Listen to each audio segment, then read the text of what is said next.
Welcome to a new episode of Men Washington. In this week's show, we've got some great topics. Bienvenue dans un nouvel épisode de votre émission depuis Washington. Au programme cette semaine, plusieurs axes majeurs. Guerre en Iran, quelles conséquences économiques et sécuritaires? Guerre en Iran, les stratégies des États-Unis et d'Israël sont-elles divergentes? Les alliés de l'Iran affaiblis mais toujours menaçants. Enfin, au Congrès américain, le soutien à la désignation du Polisario comme organisation terroriste se renforce. Bonjour à toutes et à tous. La confrontation entre les États-Unis et Israël d'un côté et l'Iran de l'autre continue de redessiner en profondeur les équilibres géopolitiques au Moyen-Orient. À mesure que les frappes militaires et les opérations de drones s'intensifient et que les tensions régionales s'accentuent, des répercussions sécuritaires et économiques significatives se font déjà sentir bien au-delà de la région, notamment sur les marchés de l'énergie et sur les chaînes mondiales de transport et d'approvisionnement. Dans ce contexte, une question centrale se pose. Dans quelle mesure les objectifs militaires israéliens s'alignent-ils sur les orientations stratégiques plus larges de Washington? Les deux alliés poursuivent-ils réellement les mêmes finalités ou observent-ils des divergences dans leurs agendas respectifs? Par ailleurs, l'attention se porte sur le rôle des alliés de l'Iran, du Hezbollah aux différentes milices régionales et sur leur capacité à peser davantage dans le conflit à mesure qu'il se prolonge. Enfin, un développement politique notable à Washington mérite d'être relevé. Le sénateur Ted Cruz a récemment introduit une résolution au Congrès visant à inscrire le Front Polisario sur la liste des organisations terroristes, une initiative susceptible d'ajouter une nouvelle complexité à des dynamiques régionales déjà fortement tendues. Pour analyser ces enjeux, trois experts de premier plan nous accompagnent, le docteur Abdeljawed Atef, journaliste expérimenté et auteur spécialisé dans les affaires du Moyen-Orient. Il s'est notamment illustré en annonçant dès 1990 l'invasion de l'Irak, avant même la déclaration officielle du président George W. Bush. Il a poursuivi ses études à l'université George Washington ainsi qu'à la London School of Economics. Nous recevons également Dan Arbel, chercheur au Centre d'études israéliennes de l'Université américaine et diplomate chevronné, avec 25 ans de carrière au sein du ministère israélien des Affaires étrangères, où il a occupé plusieurs postes de haut niveau, notamment celui d'ambassadeur adjoint d'Israël à Washington. Enfin, comme chaque semaine, notre chroniqueur Ryan Ekstrom est avec nous, ancien conseiller du membre du Congrès Joe Wilson. Il est spécialiste des relations entre les États-Unis et la Chine, ainsi que des questions de défense. Bienvenue à tous. Alors, avant de débuter nos échanges, retrouvons notre correspondante Shourouk Diab pour son compte-rendu. Bonjour Shourouk. Let's turn to our program's correspondent Shourouk Diab for this report. Hello, Shourouk. Bonjour Georges. L'escalade entre les États-Unis, Israël et l'Iran se poursuit à un rythme soutenu, s'imposant comme l'une des crises géopolitiques les plus graves de ces dernières années. À mesure que se multiplient les frappes militaires, les attaques de drones et les tirs de missiles, les inquiétudes s'intensifient quant au risque d'un embrasement régional, dont les répercussions pourraient largement dépasser le cadre du Moyen-Orient. Sur le plan sécuritaire, une interrogation majeure s'impose. S'agit-il d'une opération circonscrite visant à affaiblir les capacités stratégiques iraniennes ou bien assiste-t-on à l'amorce d'une phase de conflit ouvert et durable?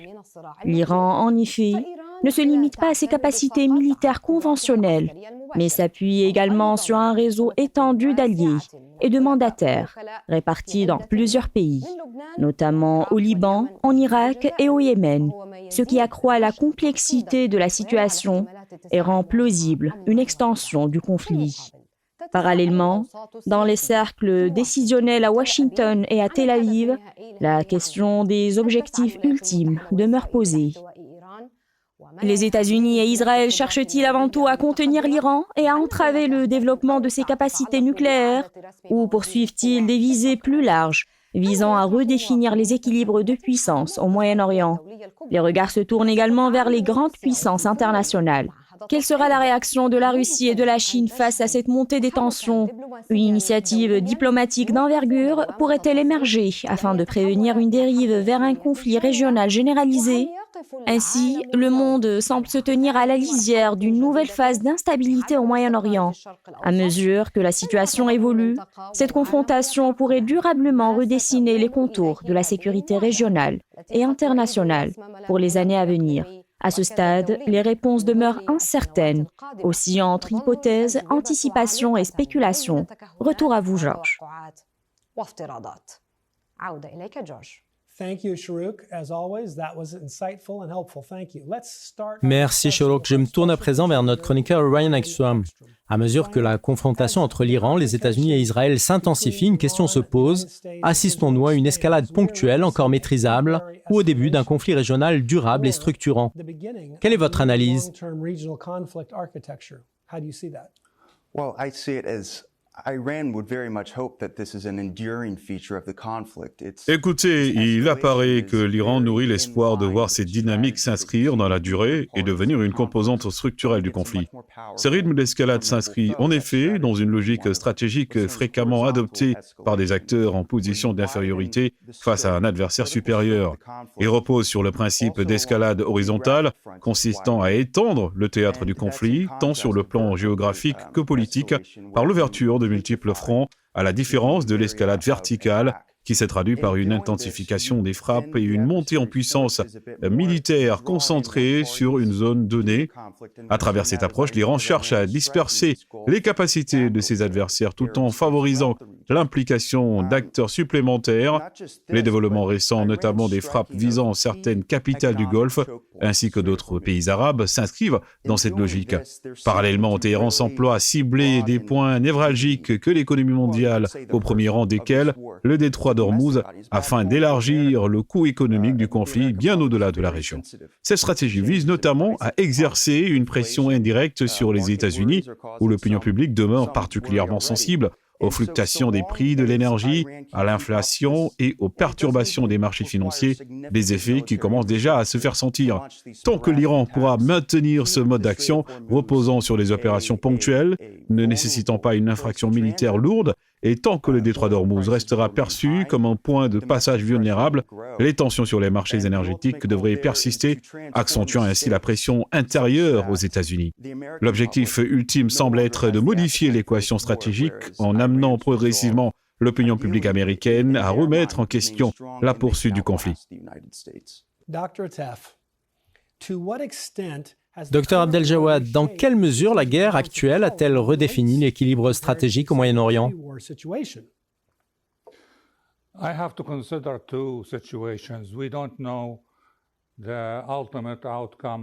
Je distinguerai ici deux scénarios, étant entendu que l'issue finale du conflit demeure incertaine et qu'il ne s'agit pas tant d'un dénouement strictement militaire, les États-Unis disposant, comme on le sait, d'une supériorité écrasante sur ce plan. Dans un premier scénario, le conflit s'achèverait d'une manière ou d'une autre, sans changement de régime en Iran. Une telle configuration contraindrait les États de la région, en particulier ceux du Golfe, à maintenir un équilibre particulièrement délicat entre leur alliance stratégique avec Washington et la gestion de leurs relations avec Téhéran.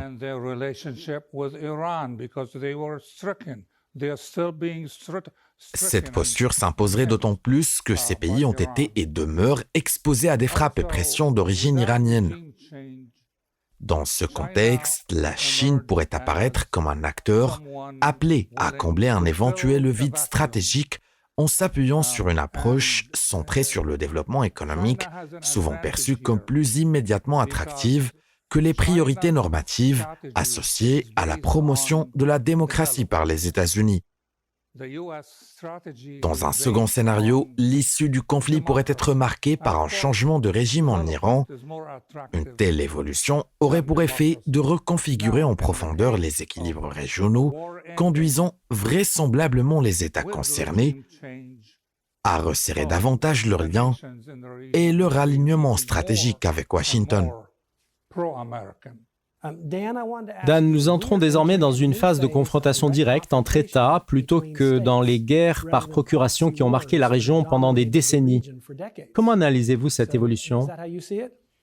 I think it's a mixed bag. I think that we're seeing both an intensification of wars between. Il me semble que la situation actuelle procède d'une combinaison des deux dynamiques. D'une part, une intensification des affrontements interétatiques.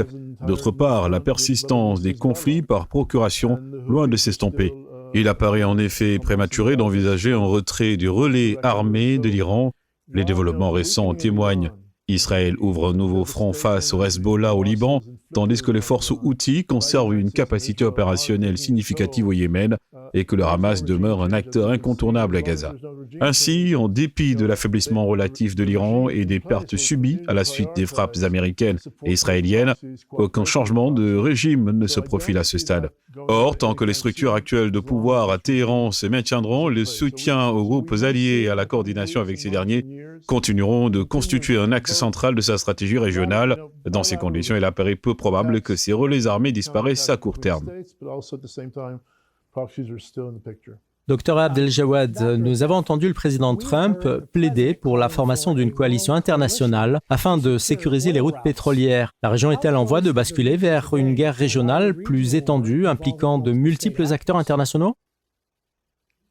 Écoutez, je n'anticipe pas à ce stade l'émergence d'un conflit régional élargi impliquant un grand nombre d'États. Certes, l'existence de l'OTAN et les obligations qui en découlent pourraient en théorie favoriser une mobilisation collective. Toutefois, les réticences exprimées par plusieurs de ses membres tempèrent cette hypothèse. Ainsi, certains pays ont manifesté des hésitations à déployer des unités navales pour garantir la liberté de navigation dans le détroit d'Ormuz. L'Allemagne notamment a souligné que ce conflit ne relevait pas du cadre de l'Alliance, tandis que le Royaume-Uni a également exprimé des réserves quant à une participation directe. Il est néanmoins probable que certains États contribuent d'une manière ou d'une autre à la sécurisation de cette voie maritime stratégique. Cela étant, on peut estimer que les autorités américaines auraient gagné à consulter en amont leurs alliés et à s'assurer de leur adhésion à une éventuelle initiative de protection du détroit d'Ormuz. Cette question revêt une importance particulière dans la mesure où les États-Unis dépendent peu, voire marginalement, des flux pétroliers transitant par ce passage. À l'inverse, plusieurs économies majeures en Europe, mais aussi au Japon, en Corée du Sud et en Chine, demeurent fortement tributaires de ces approvisionnements. Par ailleurs, la position énergétique des États-Unis, caractérisée par une production nationale significative, renforce leur relative autonomie en la matière. Dans ce contexte, l'hypothèse d'une fermeture du détroit par l'Iran apparaît peu probable, car elle s'apparenterait à une mesure contre-productive. En effet, une part considérable des exportations iraniennes, tant pétrolières que non pétrolières, transite par cette voie stratégique. En entraver le fonctionnement reviendrait, pour Téhéran, à porter atteinte à ses propres intérêts économiques, et ce, d'une manière substantielle. Ryan, let's turn to you. Je reviens vers vous, Ryan. Quelle est la vulnérabilité des marchés mondiaux de l'énergie en cas d'escalade supplémentaire, en particulier si l'Iran fermait complètement le détroit d'Ormuz? It's incredibly vulnerable. We saw in the initial outset of this conflict in the first week, oil prices. La situation apparaît d'une extrême fragilité dès les premiers jours du conflit et plus particulièrement au cours de la première semaine. Les prix du pétrole ont franchi le seuil des $100 le baril, se maintenant à ce niveau pour la première fois depuis le déclenchement de la guerre en Ukraine en 2022. Par la suite, une légère détente a été observée à la suite des annonces de plusieurs puissances, notamment les pays du G7, quant à leur disposition à mobiliser une partie de leurs réserves stratégiques. Une telle mesure peut certes atténuer ponctuellement les perturbations des flux pétroliers, mais elle demeure par nature une réponse transitoire plutôt qu'une solution durable. Aujourd'hui, les inquiétudes se cristallisent autour du risque d'interruption des approvisionnements. Il convient également de souligner, comme cela a été évoqué, que les États-Unis disposent d'une capacité relative à compenser une partie des volumes susceptibles de ne pas transiter par le détroit. Néanmoins, historiquement, Washington s'est montré réticent à recourir à ses propres réserves, privilégiant plutôt l'approvisionnement externe, stratégie qu'il a d'ailleurs consolidée par une diversification accrue de ses sources d'énergie au cours des dernières années. Indépendamment de ces considérations, les marchés mondiaux enregistrent déjà une hausse des prix du pétrole, susceptible d'alimenter à terme des tensions inflationnistes significatives, les signaux en ce sens étant d'ores et déjà perceptibles. Le principal risque, à cet égard, réside dans une perturbation prolongée du trafic dans le détroit, fût-elle partielle. Une interruption de quelques semaines seulement pourrait suffire à désorganiser profondément les marchés et à accentuer la pression haussière sur les prix. Une telle dynamique s'inscrit, semble-t-il, dans une logique stratégique visant à accroître le coût économique du conflit à l'échelle mondiale, afin d'exercer une pression indirecte sur les États soutenant l'effort militaire dirigé contre l'Iran. Avant de poursuivre notre échange, examinons un article publié par le Financial Times. Son titre, « Donald Trump avertit que l'OTAN pourrait faire face à un avenir très sombre si ses membres ne soutiennent pas les États-Unis dans leur engagement contre l'Iran ».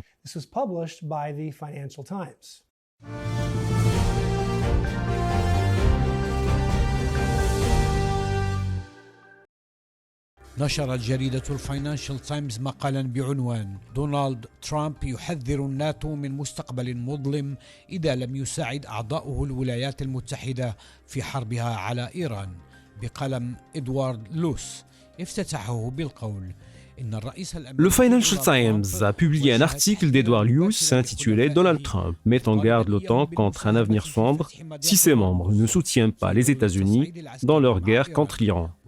L'article commence en soulignant que le président américain adresse un avertissement direct à ses alliés, les exhortant à contribuer à la sécurisation du détroit d'Ormuz dans le contexte de l'escalade militaire avec l'Iran. Cet avertissement survient alors que ce passage maritime stratégique connaît une tension inédite, entraînant une forte hausse des prix du pétrole. Selon le journal, Trump a insisté sur le fait qu'il est juste que les bénéficiaires de ce détroit participent à sa protection et que l'absence de coopération ou une réponse négative serait très préjudiciable pour l'avenir de l'OTAN. Le Financial Times relève que ces propos reflètent la pression croissante de Washington sur l'Europe et la Chine, fortement dépendantes du pétrole du Golfe. L'article précise également que le président Trump a exprimé son mécontentement face à l'hésitation de certains alliés, rappelant que les États-Unis ont soutenu leurs partenaires, notamment lors de la crise ukrainienne. Nous avons quelque chose qui s'appelle l'OTAN. Nous avons été très généreux, nous n'étions pas obligés de les aider en Ukraine, mais nous l'avons fait. Maintenant, nous verrons si nous aiderons. Enfin, le journal conclut que selon l'évaluation de Trump, les frappes américaines et israéliennes ont considérablement affaibli les capacités militaires iraniennes, tout en laissant ouverte la possibilité de menaces limitées, persistantes, susceptibles de provoquer des désagréments ponctuels. Dan, cette guerre pourrait-elle provoquer un choc prolongé sur les prix mondiaux du pétrole et du gaz, comparable à la crise des années 70 ? Certainly, the crisis now reminds the veterans who deal with the Middle East of what happened in 1973. Il est indéniable que la crise actuelle évoque, et également pour ceux qui ont vécu les événements du Moyen-Orient après la guerre de 1973, un souvenir préoccupant.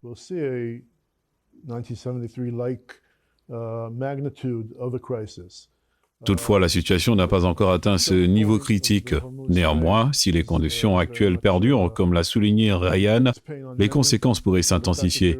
Cette crise pourrait potentiellement atteindre l'ampleur de celle de 1973.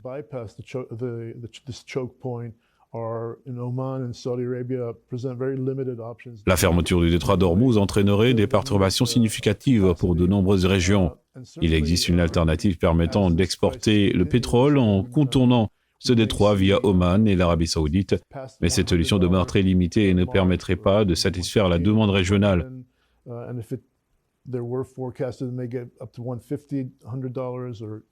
Tant que la crise se maintient, le prix du baril pourrait dépasser les $100, voire atteindre les 115 à $120. Si certaines prévisions annonçaient les prix allant jusqu'à 150 ou $200, cela nous placerait dans une zone critique susceptible de provoquer des effets néfastes sur les marchés mondiaux, non seulement dans le secteur énergétique, mais également dans de nombreux autres secteurs des économies régionales et mondiales.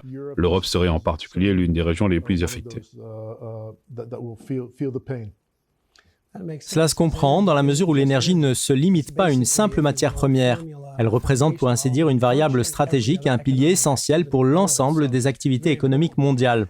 Dr Abdeljawad, au vu de votre connaissance approfondie de la région, dans quelle mesure les pays du Golfe sont-ils préparés à sécuriser leurs infrastructures énergétiques et à assurer la continuité de leurs exportations en cas d'intensification des attaques iraniennes? They are not prepared at all. And Iran, even though Ces pays ne sont en aucune manière préparés à une telle éventualité, bien que l'Iran mène des attaques contre les États du Golfe en s'appuyant sur une stratégie inspirée de concepts datant de plus d'un millénaire. Elle cible systématiquement leur infrastructure pétrolière à travers ses frappes militaires. they are hitting those countries, the oil energy infrastructure, because of America's. Motivé par l'influence américaine dans la région, l'objectif de l'Iran est de porter atteinte aux intérêts des États-Unis, tout en cherchant à semer la discorde entre l'Amérique et l'Europe, ainsi qu'entre les pays du Golfe et Washington. So, the second point I want to make is that whatever the end. Il convient d'ajouter que, indépendamment de l'issue du conflit, la capacité de l'Iran à effectuer des frappes contre les États du Golfe diminuera dans les semaines à venir si la guerre se poursuit.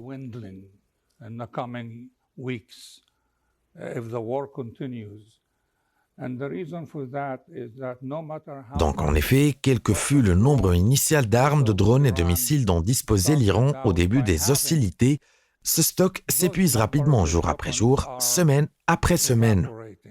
Par conséquent, il est probable que cette situation conduise à terme à un affaiblissement relatif de la puissance iranienne, parallèlement à une fragilisation équivalente de celle des pays du Golfe. Iran ultimately is weakened, and those Gulf countries also equally weakened. Je ne nourris pas de préoccupations concernant l'affaiblissement de l'Iran, mais il est indéniable que je m'inquiète pour nos amis et alliés dans la région du Golfe, que j'ai eu l'occasion de visiter et que je respecte profondément. Il m'est difficile de les voir exposés à un tel danger et je crains que votre analyse sur ce point soit pertinente. Quoi qu'il en soit, Dan, pensez-vous que ce conflit pourrait en tout état de cause accélérer la transition énergétique mondiale, encourager la diversification des sources et favoriser la mise en place de chaînes d'approvisionnement alternatives? Definitely, most definitely. I think that efforts to diversify have been.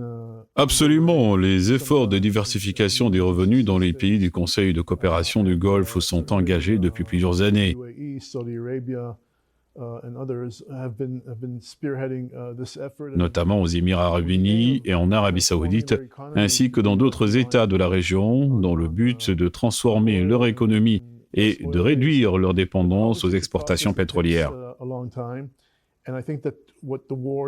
Cependant, ce processus demeure lent et complexe. La guerre actuelle souligne l'urgence d'accélérer cette diversification de manière plus efficace en déployant des initiatives vastes et coordonnées pour renforcer les sources nationales de revenus face aux conséquences du conflit.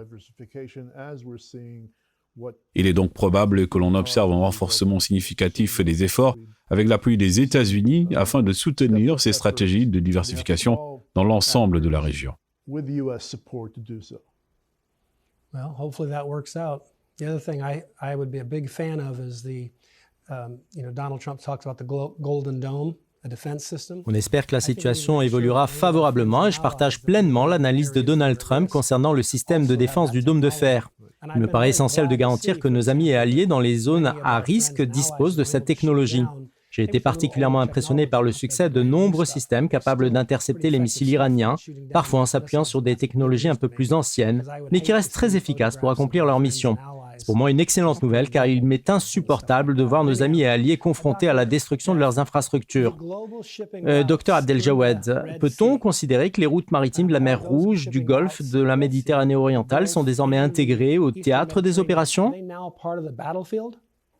Yes, definitely. For a simple reason. You still have the Oui, absolument, pour une raison simple. Les Houthis demeurent présents au Yémen et le Hezbollah reste implanté au Liban malgré les attaques continues d'Israël. striking there as well. Comme mentionné précédemment, les stocks de missiles détenus par les Houthis et le Hezbollah continuent de s'épuiser sous l'effet des frappes américaines et israéliennes. Et il ne s'agit donc que d'une question de temps avant leur disparition.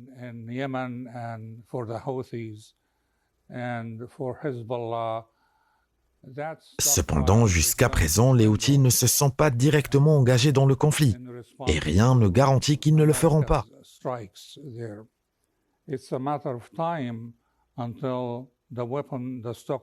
Une intervention de leur part aurait des répercussions sur les routes maritimes de la mer Rouge, obligeant navires et pétroliers à emprunter d'autres itinéraires, comme cela était déjà observé par le passé.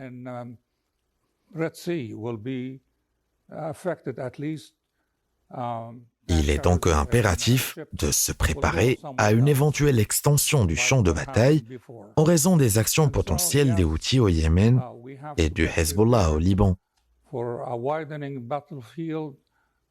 Je tiens toutefois à souligner que cette situation ne devrait pas se prolonger indéfiniment.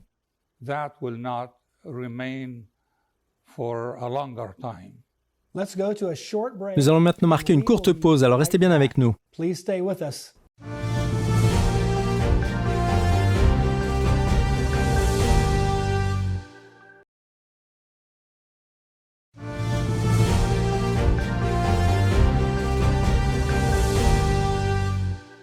Welcome back to the second half of this week's episode of Men Washington. For every drone that costs Nous voilà de retour pour la suite de votre émission depuis Washington. Pour chaque drone dont le coût se limite à quelques milliers de dollars, les États-Unis, Israël et leurs alliés du Golfe doivent déployer des missiles intercepteurs dont la valeur se compte en millions. Il devient désormais évident que l'Iran poursuit une stratégie visant à alourdir le coût du conflit, un fardeau qui ne pèse pas seulement sur Israël mais également sur les forces navales américaines stationnées dans la région du Golfe.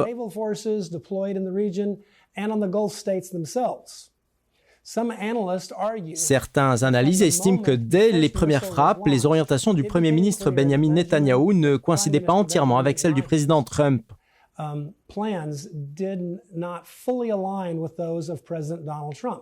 D'autres, en revanche, considèrent que les deux parties poursuivent des objectifs stratégiques convergents, la divergence portant essentiellement sur le calendrier de leur mise en œuvre.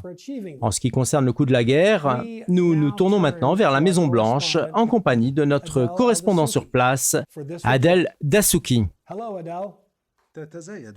Les interrogations relatives au coût économique du conflit en cours au Moyen-Orient se multiplient, non seulement pour les pays de la région, mais également pour l'économie américaine elle-même. L'histoire enseigne que les guerres contemporaines ne s'évaluent pas uniquement à l'aune de leurs résultats militaires, mais aussi à celle de leur poids financier. À ce jour, les estimations émanant de centres de recherche basés à Washington indiquent que les opérations militaires américaines ont déjà engendré des dépenses se chiffrant en dizaines de milliards de dollars, et ce, dès les premières semaines. Le coût d'exploitation d'un porte-avions dans la zone peut atteindre environ 7 millions de dollars par jour, tandis qu'une heure de vol d'un avion de chasse de dernière génération, tel que le F-35, s'élève à près de 80 000 dollars. Dans le domaine de la défense antimissile, une asymétrie particulièrement marquée apparaît, liant encore largement à des drones à faible coût, dont le prix unitaire varie entre 20 000 et 50 000 dollars. À l'inverse, les États-Unis et leurs alliés doivent mobiliser des missiles intercepteurs dont le coût peut atteindre jusqu'à 4 millions de dollars pièce. Cette disparité alimente ce que certains experts qualifient de guerre d'usure économique. Des estimations militaires non officielles suggèrent que les opérations d'interception des missiles et des drones, ainsi que le déploiement et le maintien des flottes américaines, dans le Golfe et en mer Rouge auraient déjà coûté à Washington jusqu'à 30 milliards de dollars. Toutefois, l'impact financier de ce conflit ne se limite pas aux seules opérations militaires. L'escalade des tensions au Moyen-Orient affecte également les marchés mondiaux de l'énergie. Les préoccupations liées à la sécurité de la navigation dans le détroit d'Ormuz ont entraîné des fluctuations des prix du pétrole avec des répercussions directes sur l'inflation et le coût du carburant aux États-Unis. Sur le plan intérieur, plusieurs membres du Congrès ont commencé à soulever des interrogations explicites. Quel sera le coût final de ce conflit ? Et existe-t-il un risque qu'il évolue ou une guerre prolongée susceptible d'épuiser les ressources budgétaires américaines, à l'instar des interventions en Irak et en Afghanistan ? Autant d'interrogations qui demeurent en suspens tandis que le monde observe attentivement non seulement le déroulement des opérations militaires, mais également le coût global du conflit que les grandes puissances économiques, par ricochet, l'ensemble de la communauté internationale pourrait être amenée à assumer dans les années à venir. Adel Dessorki, depuis la Maison-Blanche pour Median TV, Washington. Merci Adel. Ryan, la durée de ce conflit est-elle désormais indéterminée alors que les premières estimations la limitaient à 4 jours? Certaines projections évoquent désormais une prolongation de 4 à 5 semaines. Selon vous, quelle est l'évolution la plus probable de la situation? Well, the initial projection of 4 days, I think, sounded implausible. Écoutez, l'estimation initiale qui limitait la durée du conflit à 4 jours apparaissait d'emblée peu crédible aux yeux de nombreux analystes. De vastes zones d'incertitude subsistent, non seulement quant à l'évolution immédiate de la situation et aux modalités possibles de son dénouement, mais également du point de vue américain quant à la finalité stratégique réelle de ces opérations. S'agit-il d'éradiquer les programmes nucléaires et balistiques de l'Iran, de l'affaiblir durablement afin de réduire son hostilité, voire de favoriser l'émergence à Téhéran d'un pouvoir plus conciliant, ou du moins enclin à jouer un rôle déstabilisateur dans la région, ou encore d'imposer une forme de reddition inconditionnelle? Autant d'hypothèses évoquées par certains responsables au sein de l'administration américaine. Or, il ne s'agit pas de simple déclinaison d'un objectif unique, mais bien d'orientations stratégiques distinctes, chacune impliquant des niveaux d'engagement, des ressources et des échéances spécifiques. Dès lors, la qualification et également la clarification de ces objectifs constituent un enjeu déterminant pour les analyses, dans la mesure où elle permettra d'anticiper plus précisément la trajectoire probable du conflit au cours de sa prochaine phase, ainsi que l'ampleur de l'implication américaine. En outre, une telle clarification serait de nature à réduire l'incertitude actuelle quant à la durée des opérations, notamment en ce qui concerne la poursuite des frappes aériennes. L'expérience historique montre en effet que les seules campagnes aériennes suffisent rarement à produire des résultats politiques décisifs. Il est donc probable que dans les semaines à venir, une définition plus explicite des objectifs stratégiques émerge. Ce n'est qu'alors que l'on pourra esquisser avec davantage de précision l'horizon temporel de ce conflit. Yeah, you make a very good point. I mean, sometimes it's hard. Vous soulevez à juste titre une question très pertinente. En effet, révéler ouvertement un calendrier ou une stratégie pourrait être très délicat, voire imprudent, car cela fournirait à l'adversaire des indications précieuses pour s'y opposer efficacement. Cependant, il reste essentiel de mettre en place une planification rigoureuse, non pas forcément destinée à être rendue publique, mais afin d'être concertée et partagée avec les alliés et partenaires stratégiques.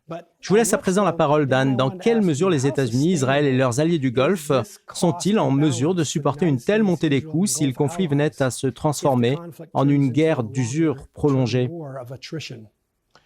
Good question. I think as time goes by and as the war prolongs, certainly there's a heavier burden in terms of costs. Votre question est pertinente. Il est probable que, à mesure que le conflit se prolonge, les États-Unis, Israël ainsi que les pays du Golfe soient confrontés à un alourdissement significatif des charges, non seulement sur le plan économique, mais également en matière de mobilisation militaire et de résilience des populations civiles face à ces contraintes.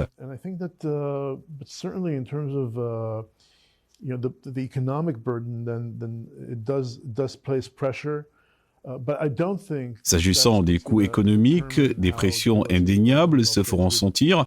Toutefois, il est peu probable que ces seules considérations déterminent l'orientation globale de la conduite du conflit par ces acteurs.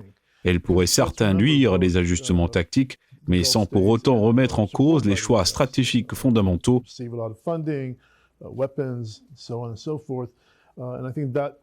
support from the U.S. helps its allies in the region to sustain. En effet, le soutien multiforme des États-Unis, financier, militaire et logistique, constitue un facteur déterminant permettant à leurs alliés régionaux de maintenir leur position malgré l'intensification des efforts requis. The long this goes, however, will certainly present challenges to all economies in the region, and at a certain point. Néanmoins, plus la guerre s'inscrit dans la durée, plus les économies de la région seront soumises à des tensions accrues.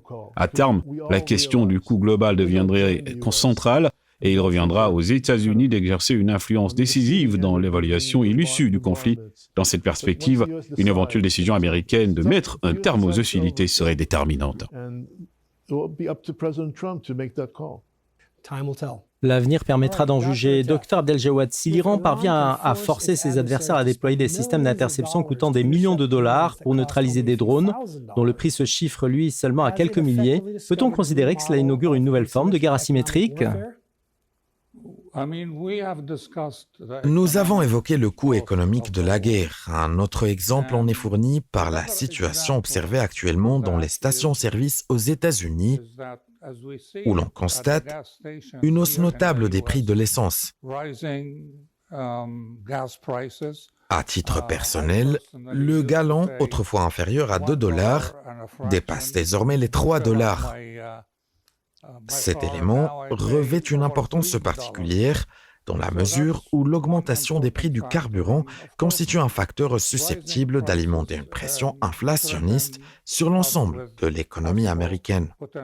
Pour répondre à votre question, la réponse est donc affirmative. Et cette dynamique pourrait même s'avérer préoccupante. Car ni les États-Unis ni Israël, en dépit de leur supériorité technologique, ne disposent d'un avantage compétitif dans la production de drones à faible coût. Ils pourraient dès lors être amenés à se tourner vers des partenaires tels que l'Ukraine, dont les capacités de production dans ce domaine sont reconnues et qui a d'ailleurs proposé son concours. Dans une telle configuration, il serait stratégiquement opportun pour les États-Unis comme pour Israël d'envisager le recours à cette assistance. Dan, I wanted to ask you, turning to the political dimension. Dan, en abordant maintenant la dimension politique, cette guerre révèle-t-elle un vrai désaccord stratégique entre Netanyahou et Trump, ou s'agit-il simplement de différences d'approche ? I think it's a difference of operational approaches. I think that they're both aligned on the goals of the war. Il me semble que la divergence réside essentiellement dans l'approche opérationnelle, dans la mesure où les objectifs stratégiques apparaissent quant à eux largement convergents. Il s'agit pour les deux parties d'entraver le programme nucléaire iranien, de neutraliser ses capacités balistiques, de cibler des infrastructures stratégiques et d'affaiblir le régime en place afin de le contraindre. Le changement de régime n'avait pas été implicitement formulé comme l'objectif initial. Toutefois, il semble avoir été progressivement envisagé de manière indirecte au fil de l'évolution du conflit. À mesure que la guerre se prolongeait et que certains signaux internes en Iran étaient interprétés comme révélateurs d'un possible basculement, l'hypothèse d'un tel changement a gagné en visibilité, sans pour autant s'imposer durablement comme un objectif central. Dès lors, la principale ligne de différenciation entre Donald Trump et Benjamin Netanyahou semble porter sur la temporalité du conflit. Le premier privilégierait une issue rapide, tandis que le second, en raison notamment des considérations politiques et de l'ouverture potentielle d'autres fronts, notamment au Liban, pourrait être enclin à prolonger les hostilités. Néanmoins, il est probable que les décisions finales s'alignent sur l'orientation américaine et qu'en cas de volonté explicite de mettre un terme au conflit, cette position s'impose. En définitive, au-delà de cette divergence quant au rythme et à la durée de la guerre, un relatif consensus semble prévaloir quant à la conduite générale des opérations. Dr. Atef, I wanted to ask you, is Israel Atef, Israël vise-t-il un objectif plus large visant à affaiblir ou renverser le régime iranien, tandis que Washington privilégierait une stratégie de confinement plus limitée ? Il apparaît en effet qu'Israël privilégie des options plus étendues en cohérence avec des objectifs qui excèdent le seul cadre initial du conflit. Ceci inclurait non seulement l'affaiblissement, voire la transformation du régime iranien, mais également une projection accrue sur d'autres théâtres, notamment au sud du Liban, où une présence militaire durable pourrait être envisagée afin de prévenir toute résurgence des activités du Hezbollah. Dans cette perspective, des divergences réelles semblent se dessiner quant à l'ampleur et à la finalité des objectifs suivis.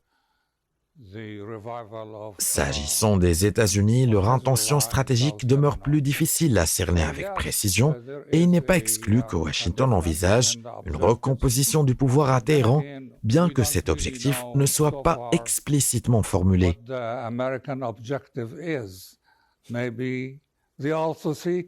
À titre d'hypothèse, certains scénarios évoquent l'intérêt stratégique que représenterait la prise de contrôle de l'île de Karg, territoire iranien situé dans le golfe Persique, dont l'importance est capitale.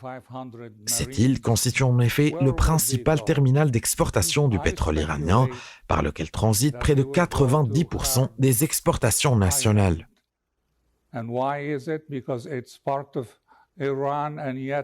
Dans une telle configuration, la maîtrise de ce point névralgique pourrait conférer aux États-Unis un levier économique et stratégique considérable dans d'éventuelles négociations avec l'Iran, notamment en matière d'approvisionnement énergétique.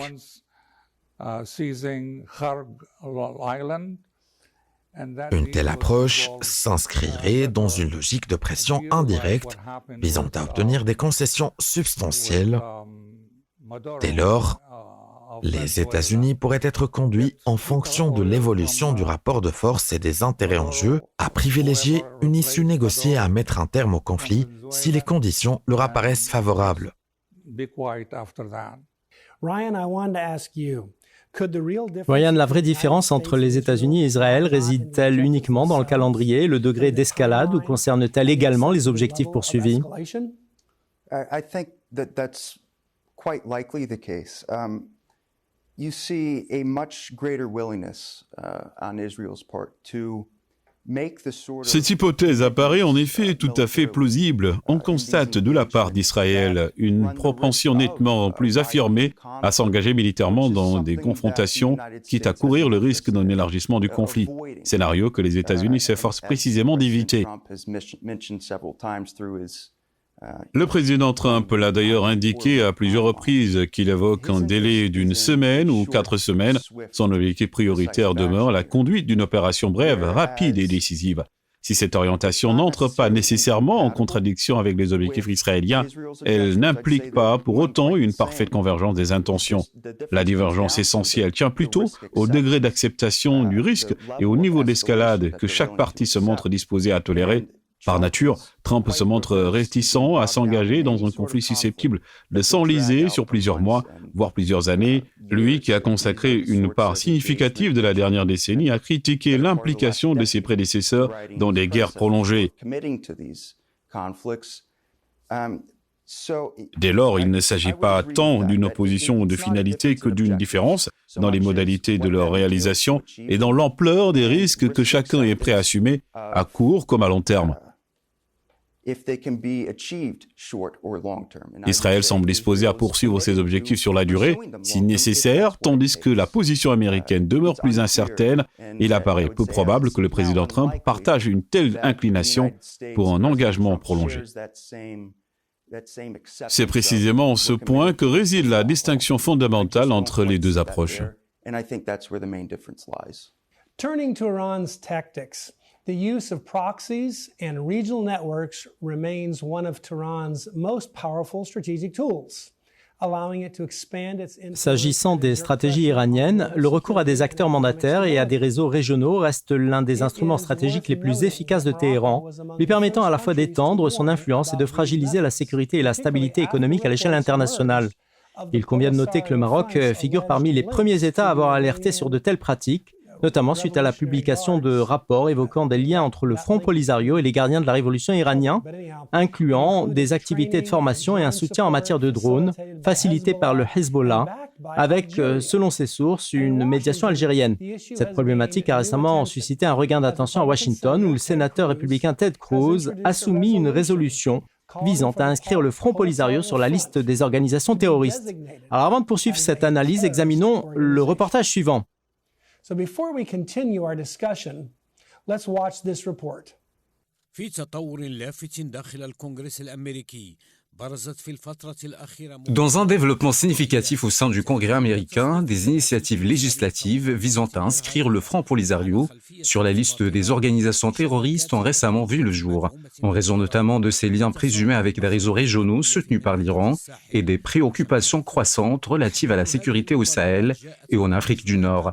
La plus récente de ces démarches prend la forme d'un projet de loi intitulé « Classement du Front Polisario comme organisation terroriste pour l'année 2026 », porté par le sénateur républicain Ted Cruz avec le soutien de ses homologues Tom Cotton et Rick Scott. Ce texte enjoint le département d'État américain à engager une procédure officielle en vue de désigner le Polisario comme organisation terroriste. Cette initiative s'appuie sur des allégations de plus en plus relayées à Washington selon lesquelles le Polisario aurait évolué d'un mouvement séparatiste vers un acteur s'inscrivant dans une dynamique terroriste en lien avec un axe régional élargi. Le sénateur Cruz soutient notamment que Téhéran chercherait à transformer ce mouvement en une entité analogue aux Houthis dans le nord-ouest africain. De son côté, le sénateur Cotton a adopté une position plus tranchée, estimant qu'une telle désignation aurait dû intervenir depuis longtemps, traduisant ainsi une perception croissante au sein de certains cercles politiques américains d'une menace excédant le cadre strictement local du conflit. Dans le même esprit, plusieurs membres de la Chambre des représentants se sont associés à cette initiative, à l'instar du député républicain Zach Nunn, qui a apporté son soutien au projet. Et l'ensemble de ces évolutions témoignent d'un infléchissement notable de l'approche américaine du dossier du Sahara, marquant le passage d'une lecture essentielle politique à une grille d'analyse sécuritaire centrée sur la lutte contre le terrorisme, en lien avec le renforcement supposé des connexions entre le Polisario et des réseaux régionaux incluant l'Iran et le Hezbollah. Dan, speaking about the proxies. Dan, en ce qui concerne les acteurs mandataires, dans quelle mesure peut-on considérer qu'ils agissent désormais de façon autonome? Par ailleurs, dans quelle mesure la classification du Front Polisario comme organisation terroriste apparaît-elle nécessaire? Pour ma part, j'avais déjà préconisé une telle mesure il y a 7 ans.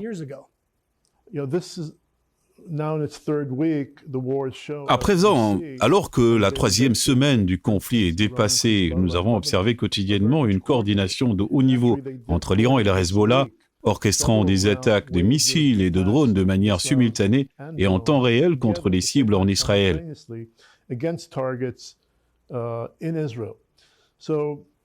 Bien que la capacité de l'Iran à collaborer avec ces différentes branches ait quelque peu diminué, ces dernières demeurent néanmoins actives.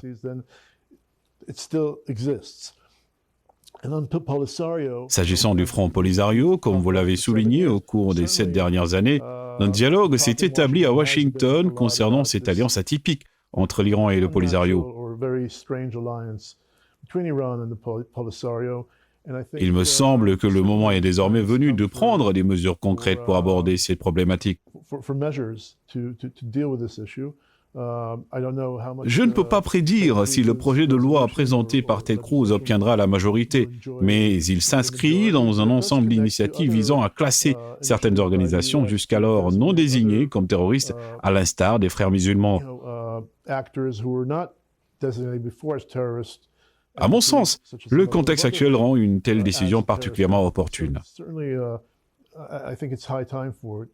Atef, qu'en est-il du projet de loi proposé par le sénateur Cruz? Let me remind you that Senator Cruz and his friends, his colleagues, Permettez-moi de rappeler que le sénateur Ted Cruz et plusieurs de ses collègues influents au Sénat ont pendant de nombreuses années tenté de persuader différentes administrations américaines de désigner les Frères musulmans comme organisation terroriste. Ces efforts ont abouti sous l'administration du président Trump, qui a classé certaines branches des Frères musulmans en Égypte, en Jordanie, au Liban et au Soudan comme organisations terroristes, sans toutefois que l'ensemble du mouvement en soit concerné.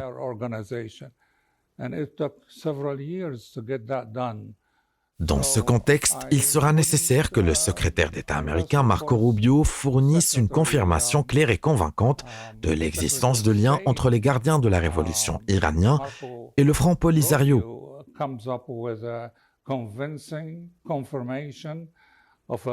Cette validation sera déterminante pour que le Sénat américain adopte une résolution visant à classer le Front Polisario comme organisation terroriste. Ryan, nous savons que vous avez travaillé au Capitole. Quelle est la prochaine étape et quel est le message politique et stratégique que cette initiative envoie? First of all, I'd like to say that I saw firsthand how slowly these things move at Dr. Atef. Je dirais tout d'abord que j'ai pu constater de manière directe la lenteur de telles procédures, comme l'a souligné le Dr Atef. La différence aujourd'hui qui pourrait favoriser l'adoption de cette classification réside dans le lien établi entre le Front Polisario et le conflit en cours impliquant l'Iran. Lorsqu'une menace est présentée comme étant directement associée à l'agression iranienne, l'opposition à cette orientation devient au sein des couloirs du Capitole politiquement moins tenable. Il est difficile pour un législateur de paraître indulgent envers l'Iran, surtout lorsque le groupe en question est perçu comme un prolongement de ses activités. L'adoption d'une telle décision pourrait avoir des répercussions importantes, tant en matière de fourniture, de renseignements et d'équipements militaires que de renforcement des capacités nécessaires pour traiter le Front Polisario comme une organisation terroriste. Quant à la rapidité à laquelle ce dossier progressera, elle dépendra largement de l'évolution de la situation en Iran. Cette question pourrait monopoliser une part importante de l'attention et des efforts législatifs à Washington, reléguant temporairement d'autres dossiers au second plan. Toutefois, elle offre une opportunité pour les dirigeants républicains au Congrès d'avancer sur ces décisions, d'autant plus que l'opposition aux efforts actuels du président Trump pour contrer l'Iran est pratiquement inexistante. Ainsi, il est possible de capitaliser sur cette confrontation et de l'orienter politiquement dans cette direction. Présentée sous cet angle, la question laisse entrevoir un certain optimisme quant à la possibilité d'accélérer le processus décisionnel, tout en rappelant la nécessité de rester prudent face à la lenteur inhérente à la bureaucratie américaine.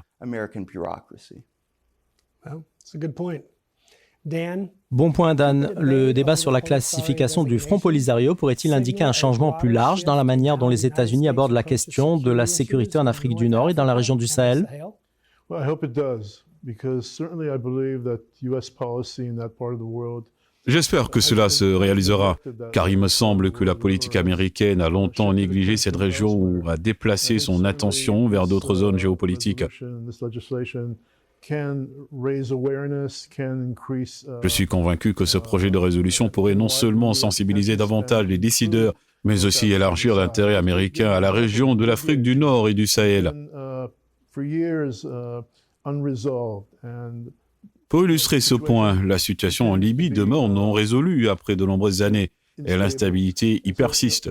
Or, ce pays requiert une attention accrue de la part des États-Unis qui demeure insuffisante à ce jour.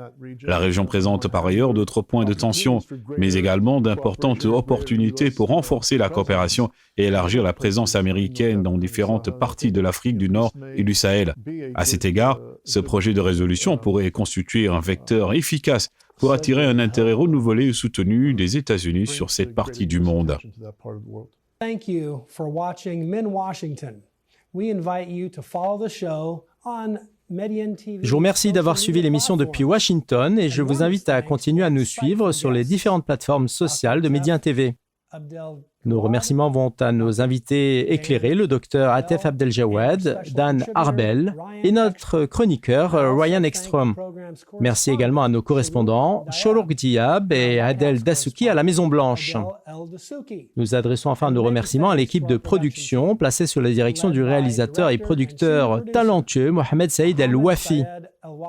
Je vous adresse mes salutations et je vous retrouve dès la semaine prochaine pour un nouvel épisode depuis Washington.